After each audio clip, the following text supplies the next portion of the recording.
ជំងឺកុនឈិនេះគឺជាមិនមែនជាជំងឺថ្មីទេគឺជាជំងឺដែលធ្លាប់មានកើតហើយវាមានសារៈសំខាន់ហើយក៏ជំងឺកុនឈិគឺជាជំងឺឆ្លងដែលមកពីមូសខ្លាញីដែលផ្ទុកទៅដោយវីរុសឈិនេះឯងនឹងអាចបង្កមានជំងឺកុនឈិនេះឯងបាទយើងអាចសម្គាល់អ្នកជំងឺដែលមានជំងឺកុនឈិតាមរយៈការដែលមានការក្តៅខ្លួនខ្លាំងកម្ដៅដែលឡើងនោះគឺចាប់ពី38អង្សាសេដល់40ហើយការឲ្យថ្នាំបញ្ចុះកម្ដៅដែលយើងនិយមឲ្យជាគ្រូពេទ្យទូទៅក៏ដូចជាព្យាពលរដ្ឋឲ្យនោះគឺជាប៉ារ៉ាសេតាមុលទៅតាមកម្រិតទៅតាមដូសណាគឺយើងឲ្យទៅអត់ចុះត្រជាក់ទេចុះត្រជាក់តិចតួចបំផុតហ្នឹងហើយហើយរោគសញ្ញាមួយទៀតគឺអាចមានដូចជាការអស់កម្លាំងហិតទៅហើយឈឺសន្លាក់ហើយមានកន្ទួលក្រហមនៅលើស្បែកទាំងអស់នេះគឺយើងអាចចាប់ដើមកត់សម្គាល់ថាសង្ស័យបងថាមានជំងឺកុនឈិនេះឯងតើតើជាមួយរោគសញ្ញាគឺដូចលក្ខណៈស្តៀងជាមួយនឹងជំងឺកុនឈាមប៉ុន្តែយើងអាចបែងចែកជំងឺនេះបានដោយការមកជួបនឹងគ្រូពេទ្យជំនាញដើម្បីពិនិត្យនៅគេហៅថាពិនិត្យគ្រាប់ឈាមដើម្បីបែងចែកនៅជំងឺពីរនេះដាច់ហើយលក្ខណៈពិសេសនៃជំងឺកុនឈិគឺវាមិនប៉ះពាល់បើសិនជាយើងមើលតាមបច្ចេកទេសទៅ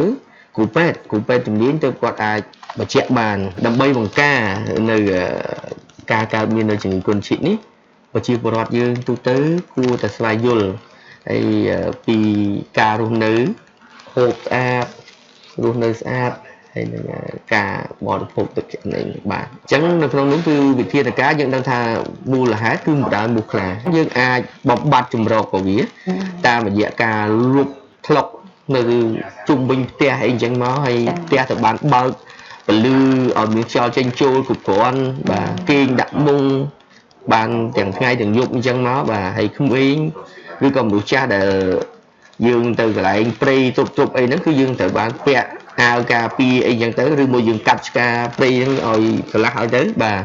យើងដុតកង់ឡានឬក៏កំតិចអ្វីដែលអាចដកទឹកបានហើយ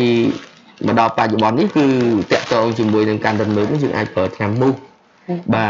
ទឬមួយក៏ក្រែមជាក្រែមលាបការពារស្បែកអីហ្នឹងសម្រាប់អ្នកដែលនៅទីក្រុងគាត់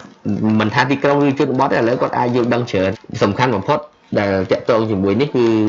ខ្ញុំបានសូមបញ្ជាក់ថាជំងឺកុនឈិនេះមិនប៉ះពាល់ដល់អាយុជីវិតទេណាហើយអាចឆ្លងកើតទៅលើមនុស្សគ្រប់វ័យមិនថាក្មេងថាចាស់ទេអញ្ចឹងវិធីដោះស្រាយនឹងជាយើងដើម្បីបង្ការនោះគឺបំបត្តិមូលហេតុរបស់វាគឺកុំឲ្យមានចម្រោគមូសខ្លាញីនេះឯងនិយាយទៅគឺមិនមានជំងឺក្រៅពីកុនឈិក៏អាចបង្ការជំងឺផ្សេងទៀតដែរហើយដូចជាក់ស្ដែងនៅក្នុងបច្ចុប្បន្ននេះក្រសួងសុខាភិបាលយើងលោកបានណែនាំនៅវិធានការ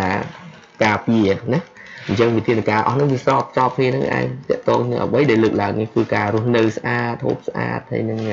ស្អាតនេះឯងបាទ